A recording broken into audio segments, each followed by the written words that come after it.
नमस्कार मंडळी, कसे आहात?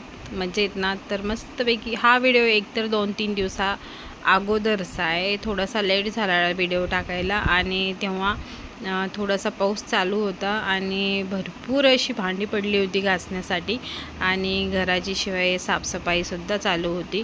बरेच दिवस झालं दिवाणमध्ये खूप राडा झाला होता, कारण की उंदराची एवढे पिल्ले झाले होते, एवढे उंदीर झालेत घरात, त्याच्यामुळे एवढा पटकन म्हणजे घाण करतात ते, एवढा कचरा करतात.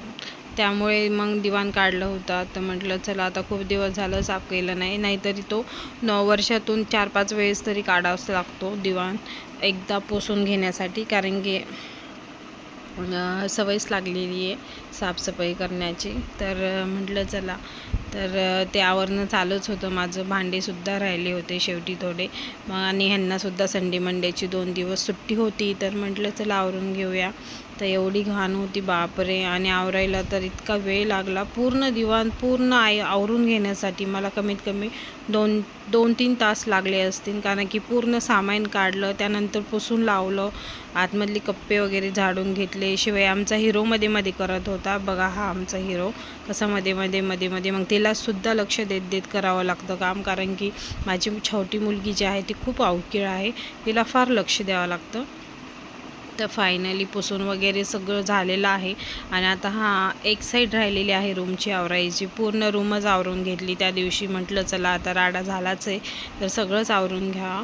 तर सोफा वगैरे ते सुद्धा सगळं काढून घेतलं, परत पुसून घेतलं, व्यवस्थित कॉर्डसुद्धा लावून ठेवला आणि हे तर होतेच मदतीला.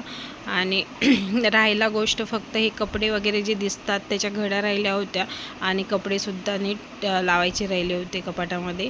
तर ते सुद्धा म्हटलं चला आता दुसऱ्या दिवशी त्याचा व्हिडिओ मी तुम्हाला ह्याच्यामध्येच ॲड करणार आहे. हा आहे दुसऱ्या दिवशीचा व्हिडिओ, कारण की म्हटलं हे सगळं आवरायचं होतंच आणि त्या दिवशी नंतर आवरायला आणि संध्याकाळी स्वयंपाकाला फार उशीर झाला, त्यामुळे मी पुढचा व्हिडिओ कंटिन्यू केलाच नाही.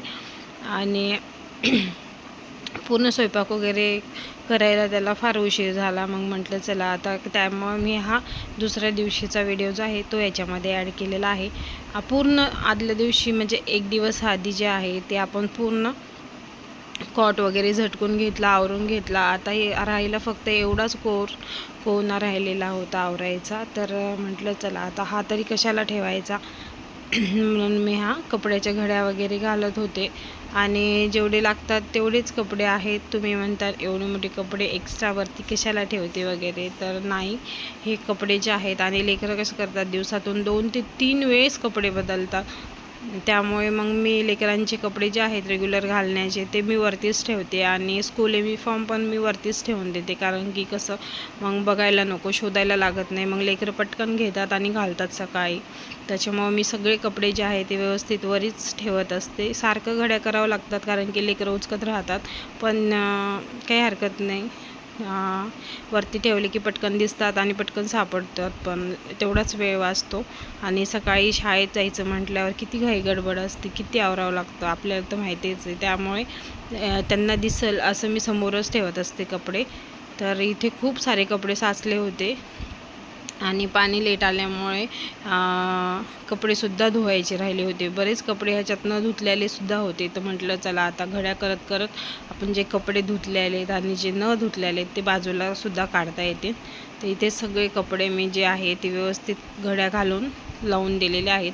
आता फक्त राहिला तो टेबल आवरण्याचा. टेबलचं सुद्धा मग म्हटलं चला लगेच काढून घेऊयात, की टेबलवर सुद्धा लेकरं काय करतात, थोडा पाऊस आला की मम्मी थंडी वाजते, थंडी.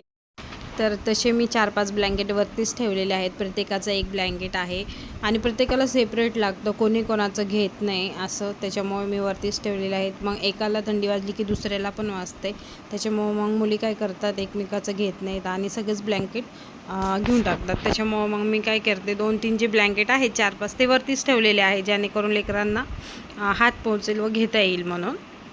आणि बॅग वगैरे सगळ्यात झटकून वगैरे टेबल नीट व्यवस्थित झटकला आणि पुसूनच लावलेला आहे. मध्यंतरीच आवरलेलं होतं सगळं, पण कसं आता लहान लेकरं म्हटल्यावर राडा होणारच, त्यामुळे आणि ब्लँकेट वगैरे आता मध्येच धुवून वगैरे ठेवली होती. उन्हाळा होता त्यावेळेसच म्हटलं कडक उन्हात छान मस्तपैकी वाळतील, तर सर्व धुतलेले होते. तर फायनली माझी रूम ही बघा एकदम छानपैकी आवरून झालेली आहे. इथं फक्त नवीन बॅगमध्ये जे बुक वगैरे आहेत नोटबुक ते टाकायचे राहिलेले आहेत आणि माझी रूम पूर्णपणे आवरलेली आहे.